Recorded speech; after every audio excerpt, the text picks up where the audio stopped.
Tinubu didn't handpick APC anointed candidates, says Kalu.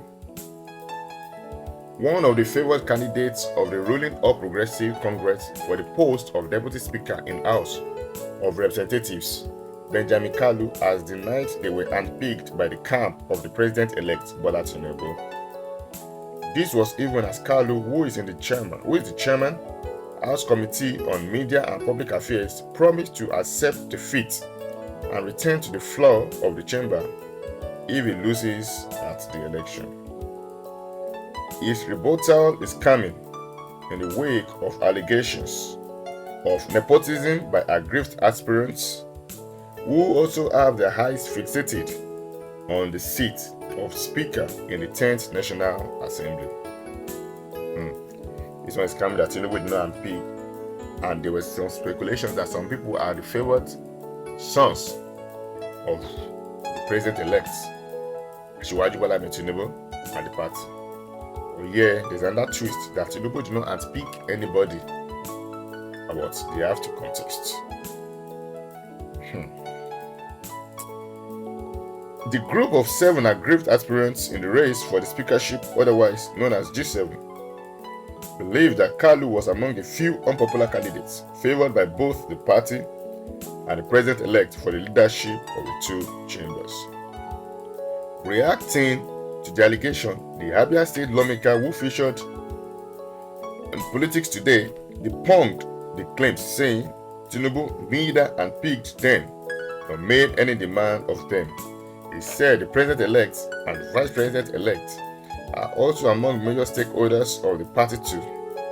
If a major decision is to be taken, it should be done in consultation with the stakeholders. But for you to say handpicked, I disagree. Bola Tinubu did not handpick anybody. They are not making any demand from us. We know our mandate. The constitutional mandate is clear on the responsibility of the legislature. Nobody will tell us what to do. We understand the borderlines of the doctrine of separation of powers, and we will know that though we understand that we are 3 arms of government, we are pursuing one objective. When asked what he would do if he loses at National Assembly election, he hesitated. When he eventually spoke, he admitted that though he was optimistic of clinching the seat, he would not be afraid of returning as floor members if he loses. Why did he hesitate? A lot of them are saying that they have what it takes and they'll be chosen by the party, and are saying they'll be chosen also by the president-elect Bola Tinubu. But now we are seeing a twist in the tale. Are they all chosen? Definitely, they are not all chosen. But this is already causing a chaos in the house.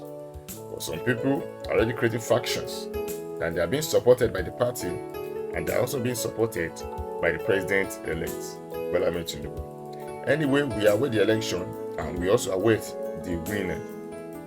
After the election of the house, we also await what aggrieved members will say, and also what the party has to say on this matter. He said, "What will I do if I lose? Honestly, I will continue to be a parliamentarian. I'm already here, but I know I will not lose because the people are with us." That's what all the others have to say also. The people are with them. So, who will the people vote for? While stating that they didn't take the APC microzoning of the leadership positions for granted, Kalu announced that they have begun the process of consultation to woo the support of colleagues, regardless of their political affiliations. This is a good one from Kalu. According to him, they already have the reassurances of over 250 lawmakers from the ruling party, the People's Democratic Party, the Labour Party, and other platforms in the House. This is even as he boasted that his emergence and that of Cardinal lawmaker Tajuddin Abbas, a consensus speaker, have further weakened the base of the coalition of members-elect, otherwise known as the Greater Majority. We will not take it for granted that the ruling party has anointed us. What we are doing is deliberately taking steps towards making these lawmakers buy into the party's position and ask them to look at what is being presented and the agitation from the people. I can assure you that we have the support of well over 250 rep members across the major political parties. Forget about those that call themselves the greater majority. Their strength has been weakened. This is because after the pronouncement, many of the members have seen reasons to align with the ruling party's position.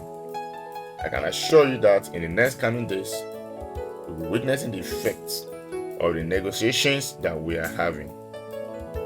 Also, I would like to let you know that we have reached out to the aspirants who are agitating that they were shortchanged. There were 15 aspirants before, they were later reduced to 10. From 10 aspirants to 7 and now only about 5 remaining, which means we have been reaching out to them. But it is not by force. As I said, they have every right to aspire to. On the North Central marginalization question you raised, I'm sure my party has a plan to accommodate them. I believe there's no trouble in paradise. Kalu is already saying he has the support of other members and they've been wooed. But the question is, there's a problem with those that call themselves the majority. Definitely, there's already a form of division in the house, but we will hope they can work together. Fine, you contesting is right because politicians cannot put all their eggs in a basket and they cannot put their heads facing a direction. Everyone has a thing or two to offer, but we hope that the best man wins. Is Benjamin Kalu so sure that he was not handpicked and was not one of the favored candidates of the All Progressive Congress? Can anybody say that he was not chosen? Anyway, he said he's trying to woo other party members and other members of the House. And is he so sure that if he loses, he's going to step down and he won't contest his loss? Anyway, we hope to see and we keep our fingers crossed. We await the results of the election in the House of Representatives. What does he have to say also? From reports from the group of 7 aggrieved aspirants who are also in the race for speakership, known as G7, that they believe that he was one of the unpopular candidates that were favored by the party and the president-elect for the leadership of the two chambers. Is he aware of this allegation or he is not aware?